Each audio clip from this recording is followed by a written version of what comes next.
Hi, this is Chris from N3 Architecture, and today we're going to talk about 10 ways to control the budget on your custom home project. Budget and time are some of the least understood aspects of building a custom home, especially if you've never been through a project before. And if you get your information from TV shows, then everything that you know is false, because those TV shows are fabricated. The budgets are not the real budgets. The schedule and the timelines are not the real schedules and timelines.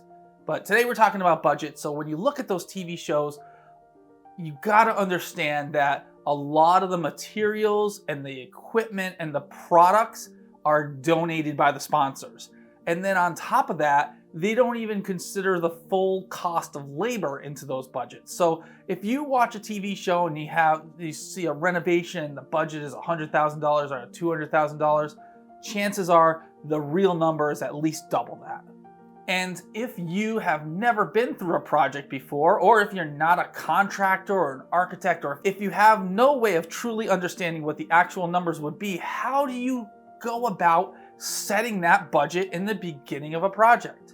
And this happens all the time. I talk to new clients and they say, my budget is $500,000 or my budget is $200,000. And I ask them, I was like, well, where did you get that number, right? How did you come up with that budget? And a lot of times it's either, oh, that's just what they think it would cost, or that's what my neighbor said it should be, or my cousin in Wyoming did a renovation for $500,000, so my renovation in Los Angeles should also cost $500,000. And the reality is, prices are different all throughout the country, all throughout the world. So basing the cost on your renovation versus what someone else did is, if it's similar and in a similar location, maybe you can get a good understanding, but you can't really use that as concrete evidence of that's what your project should cost. How do you go about setting the budget? How do you understand what it's going to cost you, and what are those first steps? And then after that, how do you maintain control of your budget?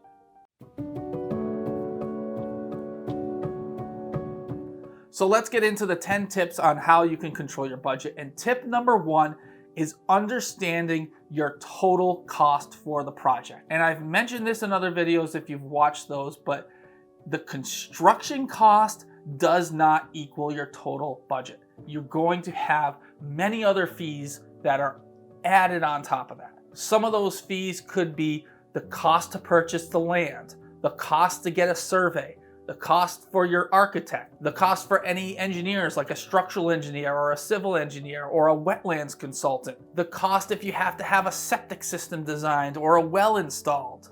You might have pre-construction fees from your general contractor. You might have legal fees or real estate fees. And all of this needs to be subtracted from your total budget. Okay, tip number 2 on how you can control the budget of your project is understanding the basic cost per square foot for construction in your area. So you can get this information from your architect, you can get this information from a contractor. This is a high level sort of analysis. You're not down into the weeds, you're not calculating exact sizes of materials, you're not calculating exact lengths of lumber. You just want to have a general idea of the overall cost per square foot in your specific region. And this will help you determine how large of a project you can build. So it's very easy. You take your total budget, subtract all of the other fees that you have to pay out of pocket to get your construction budget. Construction budget divided by cost per square foot in your region equals the total amount of square feet that you can afford to build. And this brings us to tip number 3 of controlling your budget, and that is controlling the size of your home or controlling the size of your addition. Everyone wants things bigger, right? Bigger kitchen, more countertop space, bigger living room, bigger bedrooms, huge bathrooms, walk-in closets, lots of storage, bigger, bigger, bigger, bigger. And it just adds up. But the more square footage you include, the higher that cost goes up. So control your budget by controlling the size. Don't overbuild.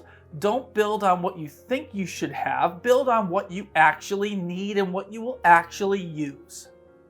And sort of a sub tip here is you can design your home with the potential to put an addition on in the future. So let's say you have dreams of a 4,000 square foot home, but your construction cost divided by cost per square foot says that you can only build a 2,500 square foot home. So what do? You position your home on the site and design the spaces in such a way that in the future, if you can afford it or if you actually need it, you can add on to that house. So planning for the future is sort of sub-tip to tip number 3, and that's controlling the size of your home. Tip number 4 of maintaining control of the budget is not going overboard with finished materials.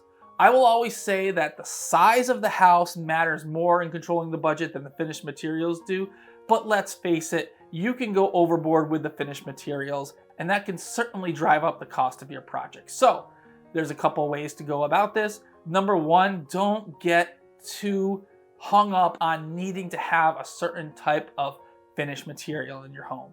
You can have some ideas on what you want, but don't let falling in love with a certain countertop or a certain flooring put you over your budget. One good way is to talk to your contractor about having the lower level finishes as part of the base bid with alternates to go up to the higher level finishes if you can afford it. Another way to handle this is to have finished materials such as flooring or kitchen cabinets or countertops or siding or whatever. You can have those as allowance prices, and those allowance prices are budget numbers held by the contractor that will allow you to select the actual finished material later, and you can go up or down from there. But just know, if you select a finish that is at a higher level than the allowance carried by the contractor, it's going to be an additional cost that you have to incur. Go back and watch one of my earlier videos on allowances if you don't quite understand that.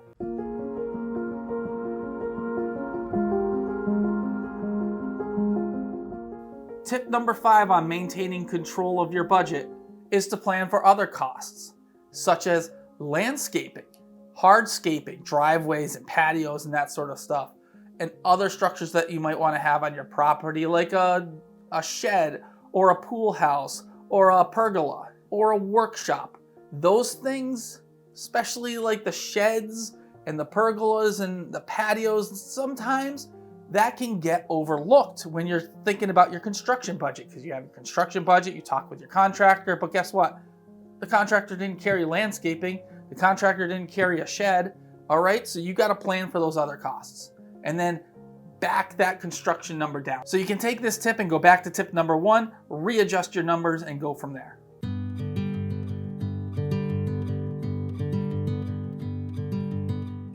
Tip number 6 on controlling your budget is not to select the cheapest general contractor. And that might sound a little backwards, right? If you're trying to maintain control of the budget, wouldn't you want the lowest price from the contractors that you're talking to? No, not all the time. Maybe sometimes the lowest price could work out, but more than likely, the cheapest possible contractor will give you the cheapest result, which might add to your operating costs or might add to expenses in the future, or it might add to changes during construction, which will just drive the price up even further. So you want to select the best possible contractor that you can afford, not the cheapest contractor. And if you get multiple bids from multiple contractors and one of them is way off, like substantially different than the others, then you want to steer clear of that contractor, because more than likely they've made assumptions on what to build, and that's not always going to align with what's on the drawings or what you had in mind, or they're cutting corners, right? Because if there's that much of a discrepancy between, let's say if you get 3 prices and you have 2 prices that are over here and 1 price that's way over there, if there's that much of a discrepancy, then something is off. Steer clear of that contractor.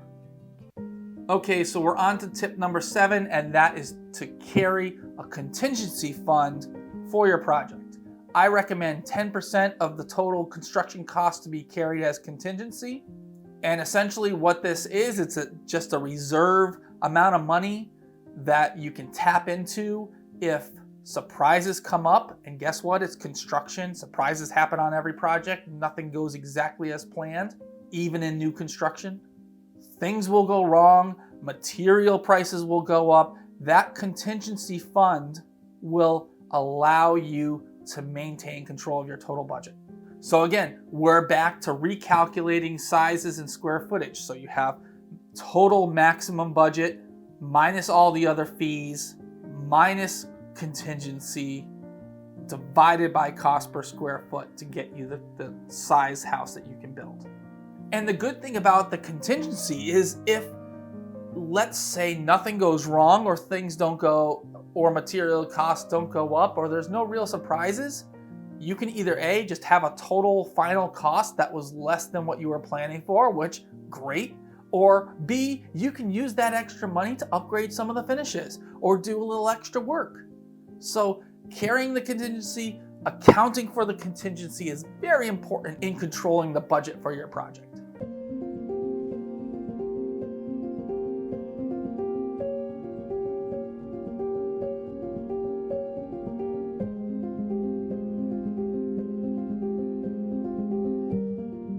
Tip number 8 on controlling the budget for your project is for you to have an understanding that the cost of materials fluctuates. Prices go up, prices go down. This is not something your contractor has control of. This is not something your architect or interior designer have control of. And a lot of times it's subject to global conditions. And you can just look at the time during the COVID pandemic when the cost of lumber skyrocketed. And so a couple things you can do here in understanding that material costs change is, number one, at the beginning of the project, have a conversation with your contractor on an approach that you will take to making sure that materials are ordered in a timely manner to avoid cost increases. And then also have a procedure set in place with your contractor on what you will do if the cost of materials goes up and it's out of their control. And the best thing that you can do is to make decisions quickly. If you take too long to make decisions, then that's going to put a burden on the contractor in placing those material and equipment orders in time, which may subject you to additional costs. So understand that the costs go up, have a conversation and a plan with your contractor, and make decisions quickly. Tip number 9 on controlling your total budget is know where to spend the money. And I'm talking about spending a little extra on using a good architect, spending a little extra on using good engineers, spending a little extra on using a good contractor. Those will all most likely save you money in the long run. And that little bit of extra upfront cost is going to be worth it in the end. Not only will you most likely have a better home, but working with those professionals that might be a little bit more skilled than others will allow for things to be done efficiently and effectively to control your overall budget. And you just got to think that fee for the better architect or the fee for the better interior designer or the fee for the better contractor, that's just a small percentage in your overall budget, right? And that small percentage has the potential to make the biggest impact. So use the best professionals. It will be worth it. Don't cut corners. And on that point, the same thing goes with hiring a contractor for pre-construction services. A lot of contractors these days are offering pre-construction services. It's an extra fee to you up front, but the level of coordination before things get going is so worth it. And you can avoid delays, you can avoid cost overruns, and you can avoid surprises by just having that little extra planning with the contractor that offers pre-construction services, coordinated with your architect, and having that team work together with you before construction starts to iron out any changes or surprises or wrinkles. Because it's so much easier to get those questions answered and get those things ironed out up front than it is while your home is being built. Okay, so our final tip today in maintaining control of the budget of your project is to design simple forms and simple structural solutions. Keep things easy for the foundations, keep it easy for the framing. It gives you more control over the budget. Complicated structures and homes that are jigging and jogging, going in and out and up and down and all over the place with complicated forms and complicated roof lines, that's just going to add cost. Smaller homes shorter spans, equal spans, things that are simple and streamlined will save you money and allow you to put that extra money into the things that matter to you. So I hope that you've enjoyed these 10 tips today.